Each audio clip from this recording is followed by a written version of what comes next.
All right, guys, welcome back to Comics Only, the podcast where comedians talk about comedy.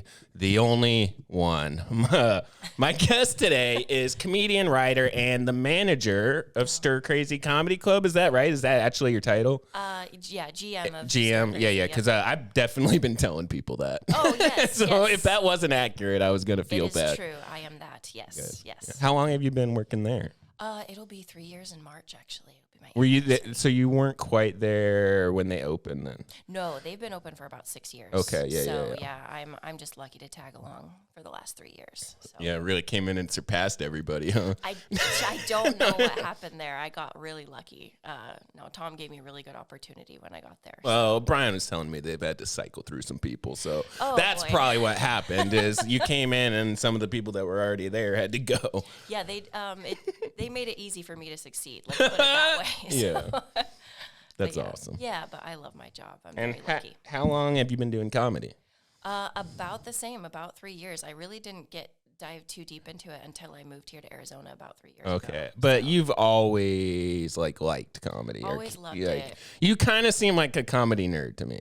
Oh, that's lovely. Yes, Is I that am. yeah. Yes, I grew up. I was always watching comedy when I was young. And when I was out of high school, I was like, oh, I want to go to LA or Chicago and do Second City or the LA Groundlings. I wanted to do something like that, but I was so afraid because I'm just a single girl with no money, and my parents were like, "You're gonna get murdered if you go to the city." And I'm like, "Cool." Well, that's an insane thing to say, Isn't but it though? Oh, yeah. bless Your Mom and parents Dad. sound awesome. They're yeah. so good. Here, just real quick. Sorry. Oh, thank you. I'm tiny. Sorry. I appreciate Just that. keep it close. You can hear the difference when you're a little closer. I also mumble, so whoops. Yeah, which is great for podcasting. Yes, No, I'm yeah. just- Comedians mumble. Yep. yeah. Sometimes they do. Sometimes they can really pull off that mumbly thing. Yeah. Like Norm Macdonald was kind of Oh yeah. He mumbly as hell. Yeah, sometimes he didn't even say words too. He's like, oh, Norm. He's one the of best. I Yeah, absolutely, miss him. I do too. Which is a weird thing to feel about somebody you've never met. He lives in here. He's Yeah, in my yeah. heart always. Yeah. Brian does a great impression of Norm Macdonald. Whenever Brian anybody's is great at impressions. Brian's killing the lobby show at Stir Crazy. I tell you what, comics, you guys are waiting to go on, and Brian and I are up there, and Brian's just joke after joke after joke, and I'm like, save something for the stage, everybody. Come on, it's so fun. Yeah, Brian's the best. Yes, he's good people. Yeah. So you didn't start comedy till you moved to Arizona. Yeah, Have you ever done it in the Pacific Northwest? I have. I did start a little bit in the Pacific Northwest. I started taking classes, I think in 2017 or something, and it's not there anymore. I don't know if you've heard of it, but it was in downtown in the sketchy part, pretty bad part of downtown, called Brody Theater. Okay. And it's not there anymore, but they had a pretty divey little place there, and they would do open mics and classes there. And so I took a class there with, his name's Tom Johnson. It's been so long. He was a producer and writer for Better Call Saul. And Okay, wow. Yeah, I know. That's I pretty was good. I'm not worthy. But also I paid him, so it's fair. Anyway. Yeah. So actually, he's not worthy. Yeah, there it is. Sorry, No. I'm just taking shots. I take shots on this podcast. This is what happens. I enjoy it. Yes. But yeah, he taught me some stuff, and so I went up and did a mic a couple of times, and of course it was my first time, and so I was terrible, as we all usually are. But I did it a little bit there, and then I kind of got away from it. I started doing property management and real estate and stuff like that because comedy pays.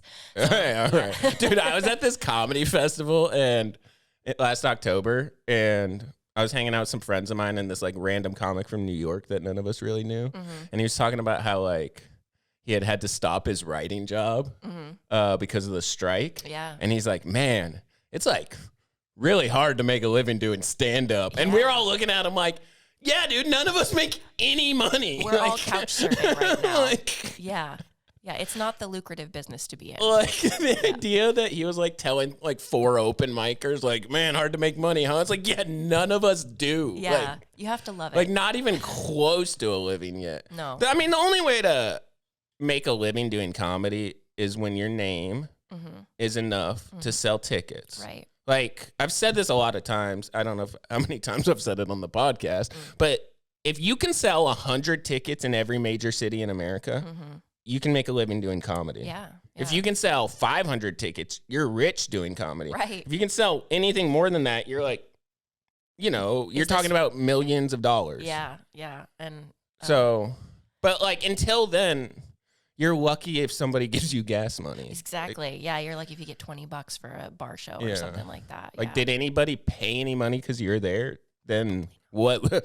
Then you're just like good at this thing that I don't know. It's a very difficult thing, and I don't think it should necessarily be that way. I'm really jealous of the comics of like the '80s. I feel like it used to be a thing where people didn't necessarily need to know the name to go out. Yeah, they just went out. I mean, things are just so different now. Like people can stay home and watch their TV and be entertained. People don't like leaving their houses as much. Guilty. Yeah, right. Like we all feel it. Like there's nights even when I just like can't convince myself to drive 45 minutes to go bomb in some bar. I'm like, I'm just like, I'm staying home tonight. I know, especially the bar shows. It's hard for me to be like, okay, I gotta go do this for $0. It's gonna be fun. But again, you have to love comedy. You have to want it and want to live that life. And it's tough. Yeah. It's a double-edged sword. It's like your passion, but at the same time, you're like, I've been mentioning suicide in every set, so things aren't. I get it. Oh gosh. Yeah. That's great. It's relatable. Yeah. I've also been mentioning how much I want the comics that are booked more than me to die in house fires. And all well wishes. That's kind of you. Yeah, I'm in a good place mentally, Savvy. Wow. Please don't wish me ill. Oh gosh. Oh, I think I forgot to say your name at the beginning. That's kind of weird, but that's all right. That's all right. This is Savvy Munson, everybody. Yes. I'm a real professional podcaster. Yes, you can he's tell. Crushing it. Yeah. There's coasters that have his logo on it, you guys. It's beautiful. Yeah, I haven't figured out how to get those into the camera shot yet. We should figure that out. I was thinking, it'd be really sick would be to get like a backdrop that said comics only. Yeah, absolutely. Like you can kind of see, this is such bad podcasting, you can see on the camera. It's a beautiful landscape picture, but then just put coasters all over it. Yeah, it would be better if it was like a more uniform color. Perhaps, kind of like a weird. I love what you've done with the place, though. It's beautiful. This is an awesome doctor's office. It's great. All right, Savvy. Which of the other clubs in the Valley do you respect the least? I'm kidding. Don't say that. We all know the answer anyways. That's a great... We do, don't we? Yeah. We all Who know. needs to say it out loud? Oh gosh, yeah. I have no ill will towards any clubs whatsoever. But one of them is significantly worse than the others. Yeah, I mean, there's definitely one in particular that, I can't say anything bad necessarily. I don't know them personally, but I've just from things I've heard, I'm just like, well, I'm glad I'm just gonna stay away. Yeah. Don't have anything nice to say, don't say anything at all, and that's where I'm at. I'm really glad I live close to Stir Crazy. Oh, we're glad you do too. Yeah. Yes. And your mic's close. Stir Crazy is kind of the only redeeming factor of the West Side. You're not kidding. Yeah. I live over here and it's like there's nothing to do, there's nothing going on. Yeah. Do you live over here? I do. I live about 10 minutes from here. I'm in Litchfield Park. So it's very close to Stir Crazy, 10 minutes away. Yeah, I run a mic in Litchfield Park. I know. Ground Control every Wednesday. Go to Ground Control. I can't go because your mic's right before ours. It's gotten to the point where I close every show with, I'm like, all right, guys, we're going to be here every Wednesday until Ground Control realizes what a big mistake they've made. Oh, stop. No, dude, we are bothering people while they eat dinner. Dude, it's by far the most stressful. I've ran 4 different open mics now. This one is by far the most stressful. Yeah, I love how you said we're bothering people. That's what, like people come in to eat dinner and they're like, oh, is music happening? I'm like, nope, comedy. And they're like, oh, fuck. You know what you need with that sandwich? A dick joke. Let me help you. Yeah. They're like, we're just here to get food, dude. Oh, I like wish. Often there's children there. Oh, Actually, every week for at least some of the show, there's been children there, boy. Which is fun. I'm like, you're like testing the parents. You're like, how much are you okay with your children learning today? Sign a waiver when they and then like, depending on what they say, you tell the other comedians, you're like, hey, be cool tonight. Maybe tone it down a skosh. Yeah. Like, I don't really care if you curse in front of a kid. Like, they're going to hear it at some point. But like, no pedophile jokes. Yeah, preferably.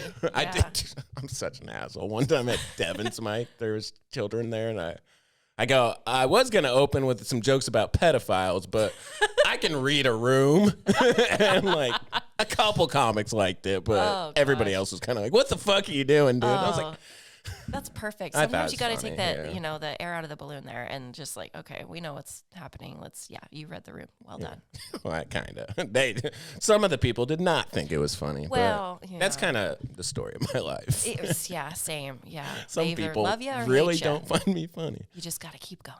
Yeah. I was at a show up north. Whitman is maybe the town. It's some, I don't know. It was like half an hour north of here on the 303 last night. Okay. And I'm just doing my set and I'm bombing and I'm kind of wondering like, what's going on? Like, and a guy walks by there's no stage. So I'm on the ground floor. There's a ton of people. And this guy walks by like really close to me. He's like, hey, nobody can hear you. And I was like, great. And so I'm get even louder. Yeah. And still nothing. And he walks by again like 3 minutes later. He's like, still nobody can hear you. I was like, all right, guys. Well, this has been pointless. Let's bring up your host, Coley's. No. At a bar show. It was always. so. Did they get it fixed? Or? They literally stopped the show after my set. And we're like, all right, we're going to figure out this speaker Like, situation. Thanks, Eric, I was for like, taking the hit, buddy. great. I was like, I'm going to go hang at House of Comedy. Oh I'm my so out of gosh. here. I'm not. That's rough. I don't like bar shows because I feel like half the time people aren't even listening, and the ones that are, like, there's so many people talking in the back that they don't get the full experience to enjoy the comedy. No, it's horrible. But it's where you get your chops in, though, for sure, definitely. Yeah. Like, you should go to open mics, Yeah. but like, because that's just how you get better at comedy. Yeah. But like, it's just funny how horrible the bar shows are compared to clubs where everything's set up. Yeah. And I mean, even there's levels to the clubs. Like, some of the clubs, like the seating arrangement has you so you're like turning your neck. That is my big. Oh, I hate like, that. I love how Stir Crazy's set up with all the tables. Yeah, we try to make it so everybody can face forward and have the best experience. Because I not to say any clubs in particular, but we all know the ones where you're sitting sideways or weird, and you're like, and then you have a crick in your neck at the end of the night, and it's just like, okay, let's not do this again. And two what is it? 2-item minimums? Not at Stir Crazy, folks. Well, you just took a shot at every other club. Oops. So My bad. yeah, this podcast is gonna get me in trouble. That's okay. It is. I'm probably gonna regret this later. No, like Stir Crazy. Tom Sims is the owner, and he really thought of everything with that club. He wanted it to be for the consumer, for them to really enjoy comedy how it's supposed to be enjoyed. And You can tell it's ran by a comic. Yeah, we're so spoiled. Like from there. the top down. Yeah, so spoiled. I'm so happy. Yeah. And I don't think we'll get in any trouble as long as we don't talk about which of the female comedians are most fuckable in the scene. I heard about that. Oh my gosh. Goodness gracious. Yeah. Let's not go there. Yeah, I would never do something like that. Yes. My comedy roots are in the Pacific Northwest, where far less than that would have gotten me in a lot of trouble. Oh, I bet. Yeah, they're a little more aggressive there on their speaking their minds. Yeah, they just won't let you do shit like that. Yeah. Well, I think That's those guys for got sure. some heat, didn't they? Dude, to get in trouble in Arizona, you have to be fucking wild. I'll just say that. Yeah. I was listening to your episode with Lamar and talking about the scene here versus there, and it's so true. It's a different, like, that's such a diverse group here, and we can all joke about race or, whatever, transgender. Like, everybody's pretty chill about it, but Pacific Northwest, they're a little more sensitive to it. And it's so funny because it's like the scene here is actually diverse and everybody just has fun. Yeah. And then the scene in the Pacific Northwest is just like a bunch of white people telling you not to joke about all these things. And you're like, well, yeah. Why do you get to tell me that? Then what do we talk about? I don't know. Have you seen my act? Right? Also, remind me to get one of those pictures of your butthole for $1. I brought cash. So that would be dollar number 20 that I've earned from that bit. There you go. It does pretty best. well, actually. I was going to say, that's the first time I heard that closer. I was like, wow, that's brilliant. It'll be funny when that actually becomes merch for me. That's going to be your album cover. No, I'm kidding. One time, I used to do that at the end of the bat. I used to also say, maybe I've done it in front of you. I don't know. Just to say, like, I'll sell you a picture of anybody's butt for $1. Any picture I could find. If I can get the rights, I can sell it. Yeah. So it doesn't have to be mine. Yeah, no, I support your business platform. Yeah, it's not a great business model. That's all right. Yeah, well. It is a funny closer. It's just, honestly, how I came up with that was just sometimes at open mics, the last bit that I would do would kind of bomb, and I would never want to leave the stage on a bomb. So I'd be like, all right, guys, you've been great. Before I get out of here, I just want to let you know I sell pictures of my bow for $1, just to try and get like a little pop. Yeah. And it did enough times. I was like, all right, that's a solid. Like, yeah. You got to have that closer. It's so frustrating when somebody leaves the stage and they're like defeated and they're like, okay, I guess I'm done. Bye. And I'm like, no. That's what bar shows for sure teach you. It's like, you stop caring about bombing, and you're just like, it probably is going to happen. Yeah, it's the ebb and flow. You wouldn't expect it. Yeah. So once that happens and it doesn't freak you out as much, it's way easier to get out of a bomb. Absolutely. And like you said, you gotta be used to the wins and the losses. So it's just the ebb and flow of comedy. Yeah, totally. You gotta take the hits sometime, but you grow from it, hopefully. Yeah. Or you keep doing that terrible joke every open mic. We're on a show together this week. I know. I saw that. Yeah. I'm so excited, and I'm also nervous. Yeah. I'm always nervous because I feel like I'm not a comic, because you guys like are out here grinding, going to open mics and stuff, and I work all the time. So the only time I can do a show is it's like the downside of working at a club. Is that I don't get to go most of the nights that comedy's happening, you're working. And I'm not to sound ungrateful. I love getting to watch comedy instead of doing it. But yeah, I always feel like I have to take up my notes or something because I don't get to hit the stage very often, and I don't want to abuse going on our open mic every Wednesday. I want you guys to have the spots. So that's very nice of you. Well, other people, me, might not do that. I always have been kind of fascinated that you and the other people that work there that do comedy don't abuse it more. I would so much if I could. I think it's more. And like, Matt Delgado would too. Oh yeah, because he worked at stand up, didn't he? Stand up live for a minute. I don't know. Yeah, he did. I don't know. And Aldo. Aldo did. It seemed to have worked really well for Aldo. Yeah. Aldo works all three of the big clubs a lot. Yeah, he's doing great. Yeah. I mean, yeah. Aldo's the one I want to die in a house fire the most. No, I'm kidding. I'm kidding. We don't have to kill Aldo. We just have to convince everybody he's a pedophile. We mean that in the nicest way possible, too. I mean, this has been a running bit that I've been doing with a lot of people for a long time now. Good. So they all are aware that you wish them to die. Yeah, okay. Just mainly Aldo. Just mainly Aldo. Okay. Love you, Aldo. Go to hell. No, he's doing great. It's cool to watch everybody on the scene. He's doing amazing. Yeah. He's doing better than any comic I've ever seen. And he's 19. Anywhere. Right? Like how fast his trajectory is. Yeah. It's insane. Yeah. Yeah. It's hard to, it's not, I shouldn't say it's hard.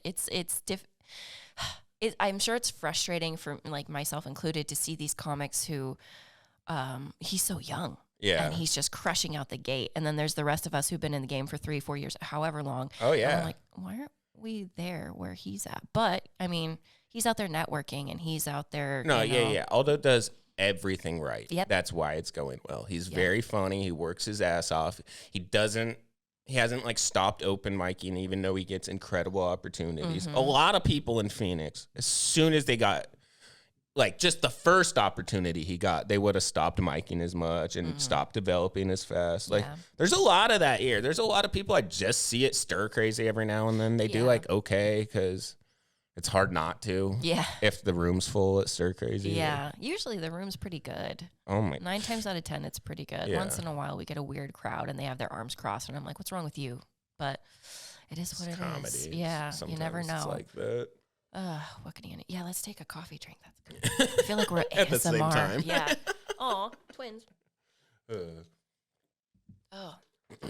can hear myself. Is Sean McCarthy's show fun? This is my first time doing it. Oh, is it? Oh, I adore Sean McCarthy. He was one of the first people that was like, "You're gonna do time on my show." Nice. And I was like, I'm scared. He had never seen me before either, but he had heard that I did comedy, and he's like, "You're doing it," and I was like, "Okay." Yeah. What are your nights off? If I'm lucky, Monday, Tuesday. Okay, should I bully you and you should probably more Mondays? Yeah, okay. You should. Well, there's not much going on Mondays other than like Devil's out in Tempe, and I'm 35 and I don't leave the house. after 10. I don't. I don't go to Devil's. Fuck that place, dude. Devil's. Every time I'm there, I either have a really good experience or a really bad one. Oh, really? I mean, I'm sure it's a fun hang. It's like a lot of people I like standing around getting drunk, but in terms of like doing comedy, It's just like you're outside on a patio. Most of the time, it's just comics talking to each other. Like, and it's 110 degrees outside in the summer. Yeah. Hard pass. They had a holiday party at Mic Drop the other night. How'd that go? We get there, it's just a mic outside. Oh. And they're like, there's food, and it was tacos. They were good, but it's like, I was talking about it on stage. I was like, I thought there was gonna be cookies. Like a holiday party. I thought you were gonna let us inside for the night. A staple at a holiday party. It's just cold. Dude, Jonathan Gerber ate 6 tacos and left. Well, bless his heart. He probably wasn't getting paid. He didn't do a set. I love John. That was so funny. He didn't say bye either. It was just like Irish accent. Fucking house 6 tacos and just Irish Say what you will about Gerber, but he's one of my favorite. Is he a comics. teacher? I don't know, but I think he he's a teacher, dude. I was at a show, and there's this comic from LA here, but she and in her set, she goes, I actually grew up in Mesa, so I go way back with Mr. Gerber, and I was like, Mr. Gerber? Who's that? Yeah. Oh my gosh. And then I was like, oh, Jonathan. Okay. Yeah. And then I was like, oh, he must be a teacher, right? He does carry a briefcase like a man on a mission to teach. I don't know. Yeah. We'll have to ask him. Yeah. But based on his set, I hope he's not a teacher. Jesus Christ. God. Yeah. That's molding the youth's minds of America. Yeah, well, that checks out in Arizona. That's actually. true. That makes sense. That's true. To me. Actually, they probably get a better education. Jesus. Yeah. He's one of my favorite. I booked him on my Foul Mouth Funny show because he's just unhinged, and I'm here for it. Yeah. Bless his heart. Fun. How'd that go? Oh man, it was okay. I didn't realize that I booked that show on the first football game of the season. Oh yeah, it's tough. Which it wasn't like a Cardinals game or anything still, but people kind of wanted to watch that, and it was I think like a Thursday night. Football's tough to compete. Yeah, but we still, I think I had like 40 people show up. It was still a good show. Everybody crushed it, minus me. Kidding. Not kidding.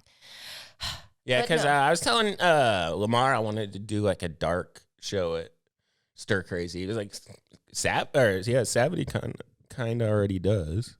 Yeah, I wouldn't say it. It's kind of that. I could book a little bit more like darker people probably, but I try to keep it sort of relatable for people. I want everybody to enjoy it and not have it be too, I can only handle so many dick and pussy jokes, Right. It's rough. So, yeah. But yeah, it was fun. I only do it. I don't produce shows very often, mostly just because I'm. Because it's stressful as hell is why. Yes, it Fuck is. It that. actually is. It wouldn't be so bad if I didn't is. have to run the club but like producing that, running the club, and trying to do stand-up comedy, which I sound like I'm crying. Everybody wears so many hats in the industry, but it's just a lot for me right now. So I'm like, I'll just produce here and there when I can. Yeah. Plus, like we book out pretty far in advance, so if I do want to do a show, it's going to be months before I'll even get to do it. And so I have to think about it ahead of time and plan it and do all that. So, but yeah, you should. Do you produce any other shows? No, I've only Just done the Foul Mouth. I'm actually thinking about doing an all-girl one instead of Foul Mouth Funnies, call it Foul Mouth Honeys. Yeah. Because I feel like the girls on the scene need a little love. Yeah. We got some great girls on the scene, and I just want to showcase them more. Nice. Yeah. When women's shows sell well too, a lot of the time. Yeah, girl power, right? Feminism. Yeah, Woo. good. I'm not Dude, I was at Stir Crazy a couple months ago, and this woman goes, "Do we have any feminists here?" And in a sold out room, nobody made a sound. I remember that. What the fuck? And she goes, I was just hoping like maybe one woman would say something. I was running. I remember that. I do remember that. And I was running the board and I almost wooed. And then I was like, I'm not a feminist though. Is that, I don't know if that's blasphemy because I'm a girl, but there's some people that take feminism to like a heart, they're intense about it. And I'm just like, right. Like, I don't know. How to put it? I think like a lot of people are technically feminist, but maybe don't really want to say it because of what it means you're like related to. If you say it out loud, I don't know. Like I definitely like believe women should have equal rights. Yeah. So like I think I'm a feminist. Yeah, I think that counts. Yeah. But I feel like there's a lot of people that something's said and they take it out of context or they run with it though and they turn it into, well, you're not, you're an anti-feminist. Yeah, I've been doing this bit about how it's interesting that like most people know the word for when a man is sexist against women, like misogyny. Mm-hmm. But not very many people know the word for when a woman is sexist against men. I was like, that's interesting. I was like, does that not happen? We should probably know both the words. Right? And that in itself is a problem, right? That's the issue there. Yeah. It's like, we're not going to just stop being sexist anytime soon. So let's know both of them. Especially in comedy. Come on. What are you implying, that the Phoenix comedy scene has a misogyny problem? That sounds crazy. I've not seen some of the most horrible shit I've ever heard in my life at the open mics here. Yeah, but it's funny. Sometimes. Hopefully, sometimes, yes. My uncle and my cousin, his daughter, got into a fight about the Matt Rife joke while I was over there for Christmas. It was fun. Boy. Not like a fight, but they were arguing about it. Oh, Matt Rife. I have a hate love with him. Yeah. Actually, I think I respect him. It was such a wild opener. Yeah. Like, I respect him, but he's just not my cup of tea. And never really has been. Oh, yeah. I mean, I think a lot of people feel that way. Yeah. And also, he's prettier than me, and that really fucks me up. So Yeah, well, you should get a bunch of plastic surgery, too, and you'll be all right. Is that real? I wonder if that's true. I'm positive. Have you seen the pictures of him on Wild and Out? Yeah, that's true. Yeah. I thought maybe, you know how we all go through that awkward stage in our life, and I was like, maybe his was just, he was more. Sure. But, I mean, still. I don't know. Well, it makes more sense to me the other way. Yeah. Maybe. Who knows? And it doesn't matter. Let's go get Botox after this then. That sounds fun. Yeah. I was at a show. Do you know Tanika Smith? I don't know her. I've met her a few times. Yeah, she's cool as hell. I was on a show she was producing, and one of the things, like she produces these like date nights that are like an experience that also happen to have comedy as part of the show. Cool. But they play games, they give out prizes. That's cool. One of the prizes they were giving out at my show was free Botox. I was like, that probably gets people to show up. Oh my gosh. Like a free Botox treatment. Yeah. Wow. I heard you can we don't give anything out at Stir thing to say on a podcast and to you, but heard you can Botox your armpits so you sweat less. I've been thinking I might need to look into that. Well, I guess here in Arizona, that's something to think about. Yeah. Wow. I'm always worried about it on stage. Oh yeah, it's miserable here in the summer. Yeah. Like, oh yeah, I keep like 3 shirts in my car and change them out between I've got sets. deodorant in my office, at my house, in my car. It's everywhere. You got to survive in Arizona. That's every year summer approaches and I'm like, I'm getting out of here. I'm moving. And then I melt. I'm leaving so much this summer. I've already decided. Because I have a job where it's pretty easy. I just need to be in Phoenix for 1 day a week to go see the people I have to see in jail. So it's like, I can just be here on a Monday, and then I don't have to be here till the next week. Yeah. So I don't know. It's pretty easy. I would get out of here if I I'm gonna leave. If I had the feel like option, I'm gonna leave I think San Diego and then back to the Pacific Northwest a lot. I've been contemplating going back to the Pacific Northwest too, although I don't love the scene there as much. But I mean, but it's a good place to like work on an act because you learn how to write really well. Yeah. You learn how to say what you want to say without like resorting to like the lowest, low-hanging most jokes. offensive form. Yeah. Which it's so interesting because like there you have to write a little better to get laughs, and here you have to be a little bit more basic, or like they won't go with you. I feel like, and this is me included, I feel like a lot of the comedians here, even if you don't have jokes, if you're just charming and you've got a good personality and whatnot, like you can go a long way with that as long as they're entertained. You know, but I feel like writing here is second, unfortunately, sometimes. But I don't know how unfortunate it is, but I say unfortunate because it's what I do. I have no jokes, but I'm just up there and I'm like, please just forgive me for what's about to happen. I swear I'm a nice girl. Yeah. That's a fun style of comedy. It's something, going up there and making it up. Yep. It's hard. It is. It's so hard. Yeah, that's what's going to happen on Tuesday. I'm not rehearsed at all. It's been a while, and so we'll see what happes on Tuesday. Fun. I'm going to be a lot of you guys. How long you been dating? I hate when comics do that, but that's where I might end up. Have you seen Joe List's worst crowd work ever video? I don't. I'll send it to you. He's like just making fun of how people do crowd work. It's very interesting. Please send it to me. Please send it to me. That'd be great. He's like basically just doing what other comics do. But he's clearly doing it like kind of sarcastically.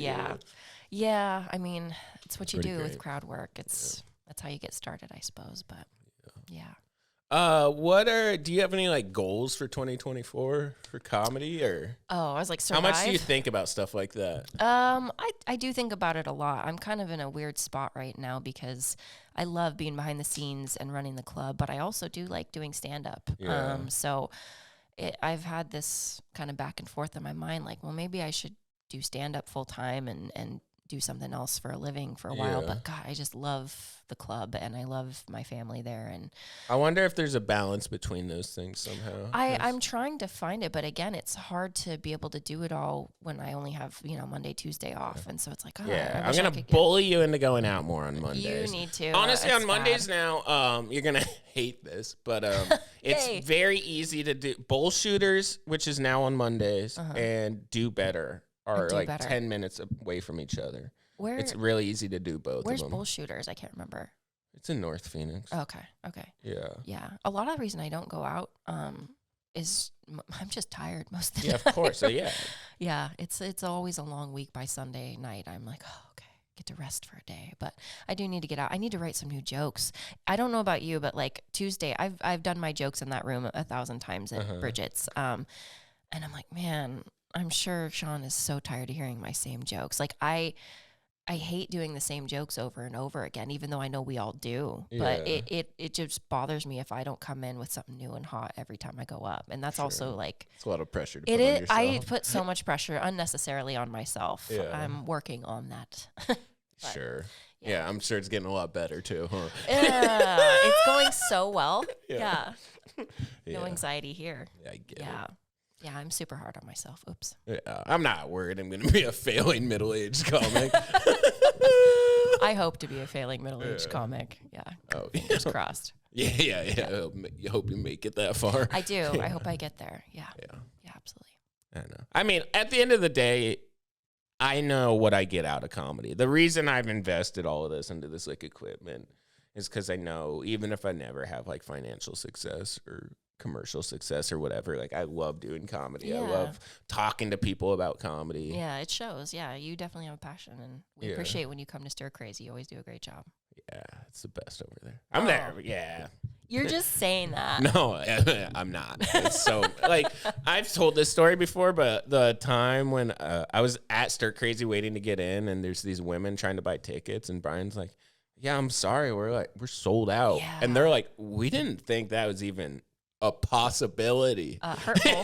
That hurts. No, like it's an open mic. I get it. Like, and Brian goes, "Yeah, we're actually one of the only open mics that sells out." And I was like, "Brian, don't be humble. This is the only open mic that sells out." Like, we got our golden ticket is Lamar Mitchell Jr. I tell you what, he brings people out, and he's such a good producer. It's kind of crazy the quality of his shows. It's not easy to do with how to put it, with comics nobody's ever heard of. Yeah. You know, like when you look at a poster, it's not names you recognize from like the comedy zeitgeist or whatever. Yeah. It's local Phoenix comics. Yep. All of them are good. I'm not trying to disparage it. I'm on that same, nobody knows who I am. Like you can't, nobody's like showing up like, oh, I heard Eric Sparks was on this show. Sparks. Yeah, same. Yeah, no. He does always put on a great show. Yeah, it's so fascinating to think about that being like the level you have to break into. Mm-hmm. Yeah, you definitely have to. You have to be so fucking good and inspiring. Mm-hmm. That no pressure. Like, I'm leaving my house to go see this person. Right? I know. It takes you got to motivate people. I don't want to put pants on and leave the house. I went and saw Ari Shafir with that? Devin. It's fucking amazing. Good. He blew me away. It was awesome. So good. Yeah, see, and I don't get to go see. I mean, I get to see the comics that come to our club, but there's times like Josh Wolf was just here, and I kind of wanted to go see his show, but I couldn't because I had to work. Yeah, that's super cool. When Tom Takar was at the club. Yeah, isn't he nice? Yeah, that's by far like he's one of my favorite comics. To see him at Stir Crazy was like kind of like. It was funny. I went to Vegas, and he was at the Cellar in Vegas, and we got to meet him, and then he came to our club a few months later, and I was just like a little starstruck. I really hope he comes back. Yes, I think he probably will. He lives close. Yeah, I think he'll be back. He lives in LA now. Yeah, I think he'll be back. He had fun with us. I mean, yeah. Hopefully his career doesn't go really well and he can't sell out one of the bigger rooms and he has to come back. Hi, you hear me, Tom? Yeah. I'm sure you're yes, listening. Tom. Hashtag Tom Dakar. Yeah. And that was fun too. He like hung out and partied with us after too, which was really nice. Because sometimes they gotta go and book it or they're tired. But he was nice and he hung out for a little bit. Did you go to Dave & Buster's with him? I didn't. I still had work to do. I heard him talking on a podcast about how much he loves going to Dave & Buster's. Oh. And then I was talking to Rob maybe about it because he went. He was like, he loves fucking Dave & Buster's. I love that he loves it. Come back. We'll take you to Dave & Buster's. We'll treat you right. It's right down the road. We should put that on our list of perks right next to Dave & Buster's. I don't know if anybody but Tom Dakar would care about that, but maybe. It's on his rider. I will not do a show unless there's a Dave & Buster's within 5 miles. Yeah. Probably works for a lot of clubs. Yeah, I'm Any sure. of the mall clubs? Oh yeah, gosh, I know. I love when comics go up in our room and they're like, "Yep, my career is flourishing. I'm here at a strip mall on the second floor," and I'm like, "It is that's funny. a nice. It is. That's funny. a nice club to be like. My career's not going well. Oh, it's so funny. Yeah. Yeah, I mean, I get it. It's a small room, but still, like. A lot of us would love to headline that room, you little fucking bitch. It is, yeah. No, I think it's funny. I love when they say that stuff. Yeah. Who else has like come through the club that was like exciting to you? Oh, that's a good question. Any other like I don't know if Tom Dakar is like a big name, but no, I love Tom Dakar. He's one of the only. I don't know if how to put this, but he's one of the only people I even recognize. Mm-hmm. I know when's Gabe Rutledge is soon. Yes, I'm so excited. I just know him, but because he's from the Pacific Northwest. I think he's from know a Seattle bunch of people. Yeah, something. he is. I know a bunch of people he knows. Yeah, he's here Thursday through Saturday this next week, and I love him because every time he's there, we're obviously both from Washington, and so we always talk about that. Go Seahawks, I guess. Go sports. But he's always so nice, and it's nice to touch base with somebody who's from the land I'm from. But he's great, and Corey Michaelis is great. He's also from the Pacific Northwest, I believe. And then other comics, Landry, he's not from the Pacific Northwest, but you asked which comics. Yeah, no, just which ones in general. Landry is one of my favorites, and he's always so good to us when he's there. Landry? Yeah, he just goes by Landry. And I think he's in Vegas most of the time, or he's based in Vegas, but he's great. Carlos Rodriguez is great. I like Quindale. I always say his name wrong. Quindale. Oh, you know who was here? That's great. God, what's her name? What's she look like? Let's play 21 questions. She's a little older. She's kind of short. Headliner? Yeah, headliner. Female, short headliner. Yeah. God, she's so funny, dude. She's kind of big. I can't believe I can't remember her name. Huh. It's just...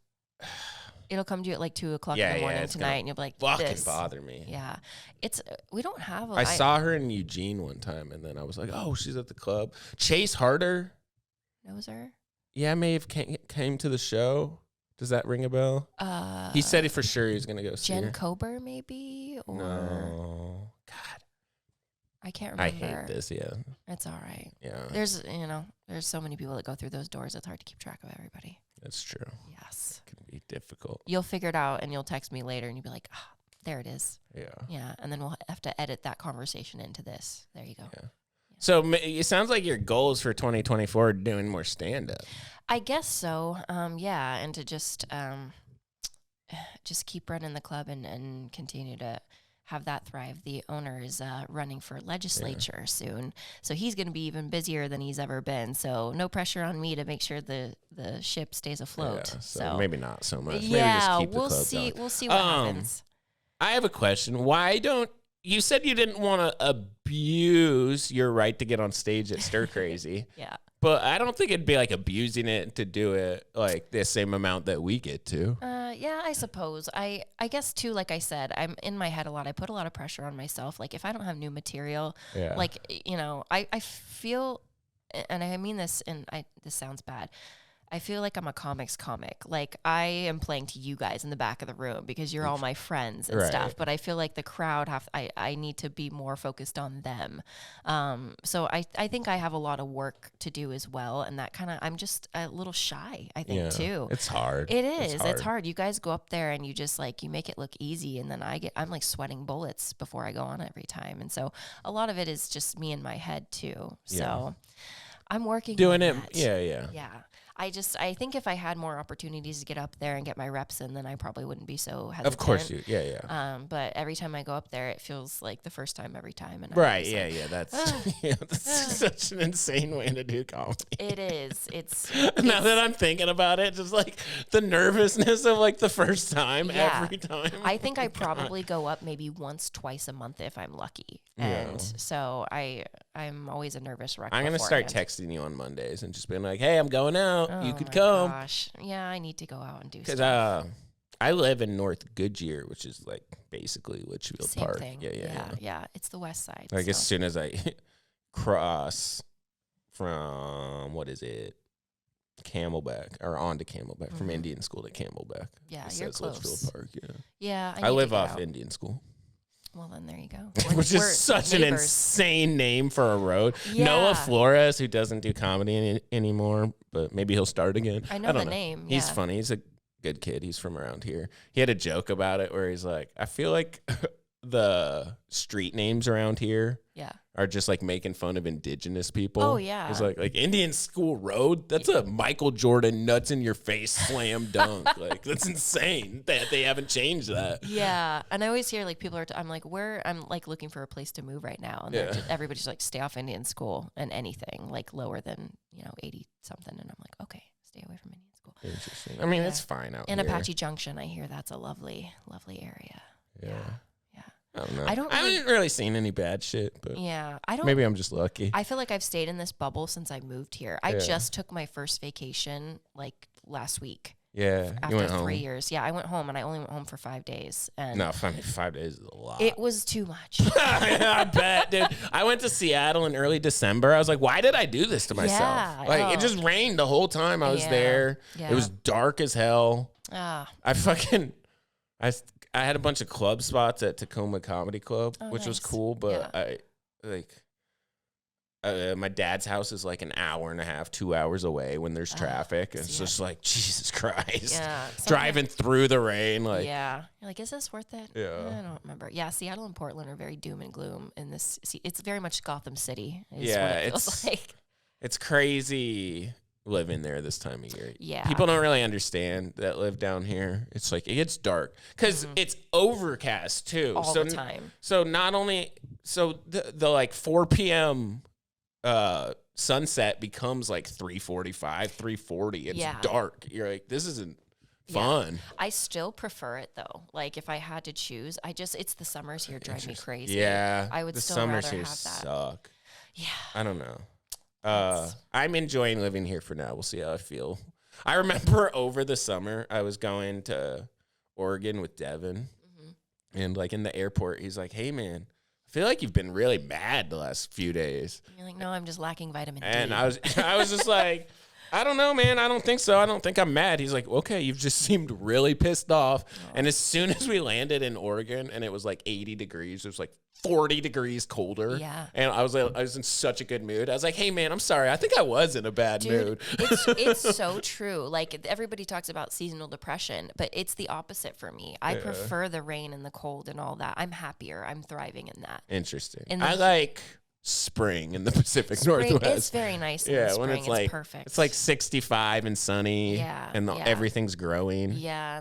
And then it rains sometimes, but that's okay. It's not too bad. Yeah. And it gets dark at like 7 and not 4. But it's nice. You can do like outdoor concerts and different things. And then summer, this is not comedy related at all. That's okay. Summer in the Pacific Northwest is like the best kept secret, dude. Yeah. It's sunny from like literally 6 a.m. to 9 p.m. Yeah. But it's never too hot.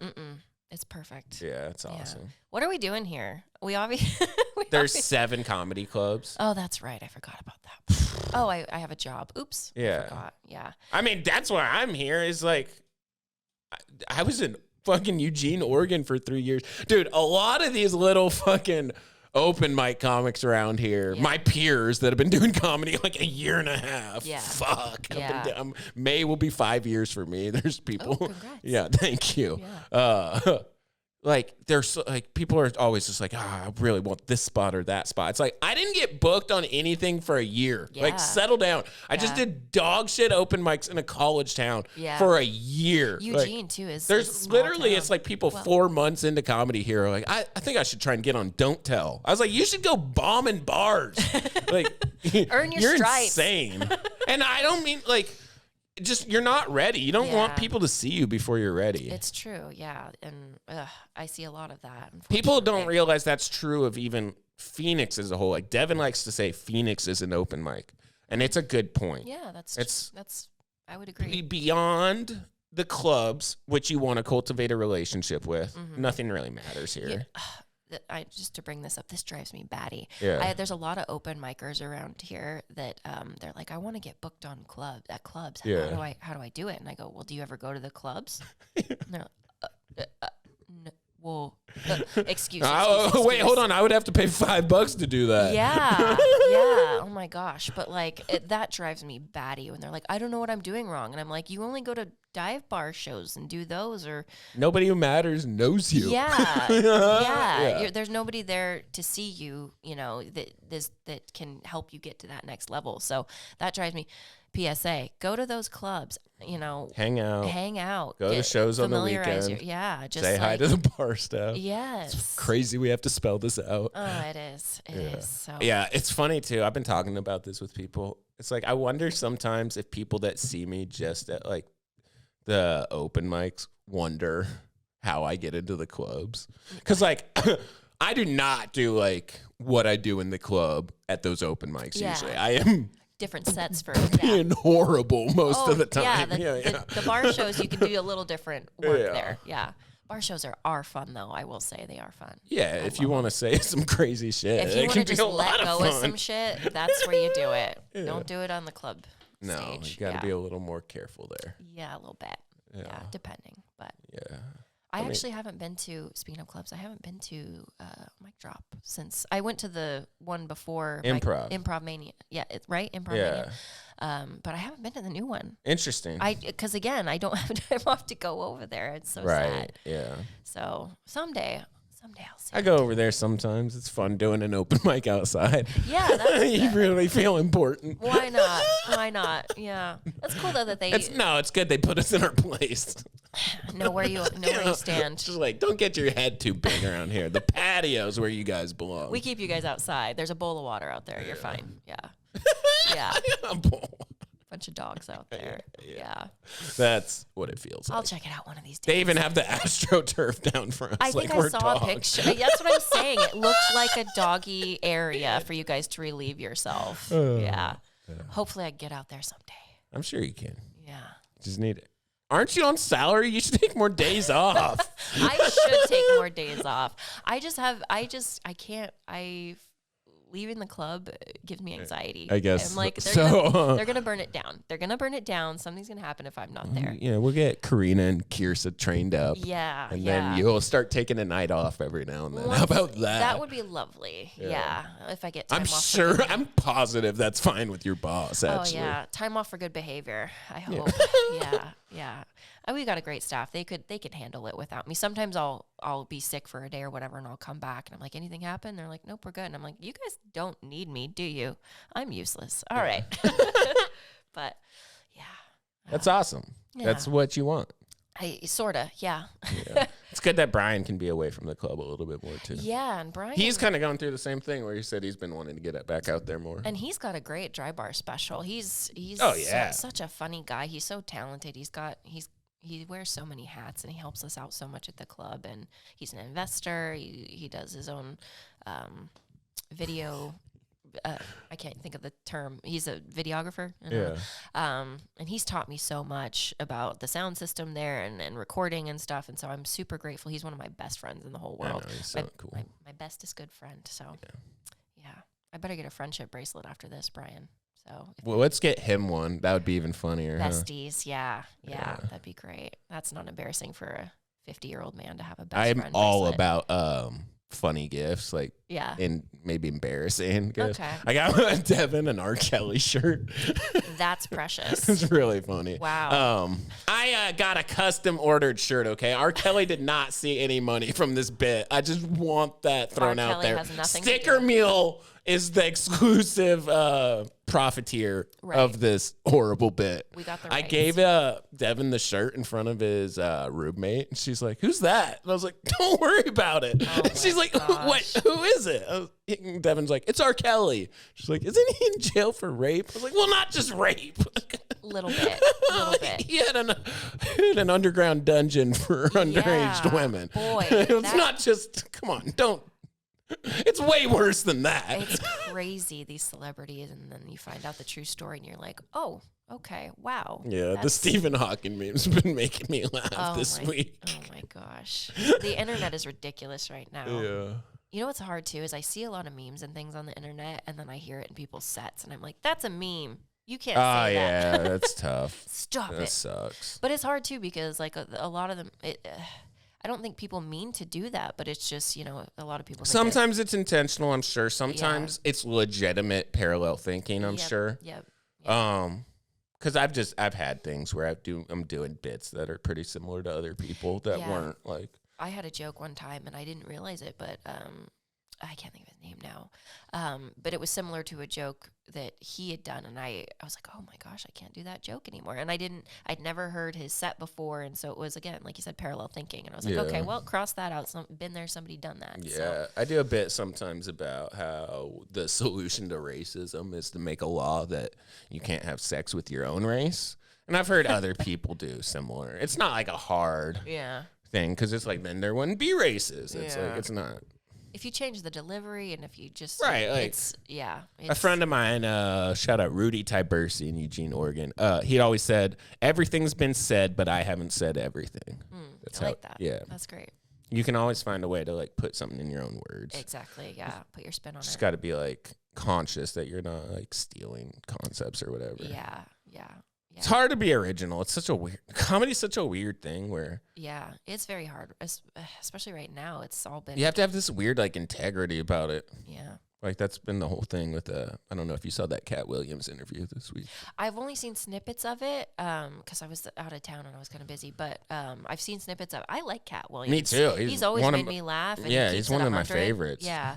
His bit about the insurgents. Do you know about that one? Where he's talking about the Iraq War. And he's like, we're not fighting their military. We're fighting them. We're fighting dudes in sweatpants and flip-flops. Like, for real. He's like, tell me what the Iraqi uniform looks like. I'll wait. Like, you've never seen it. I'll wait. That's great.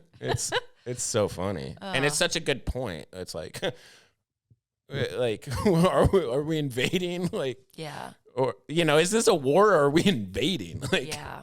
I like when comics talk about like real issues and too. make it funny. Yeah. Yeah, because like you don't want to be preachy. That's a weird thing. Yeah. If you're gonna talk about anything political, you better like make it clear you're taking shots at both sides. Yeah. And I hate when people like comics do that and people just start to get offended off the bat. And it's like, just calm down. It's comedy. Like there should be no rules, I think. But what do I know? I just work here.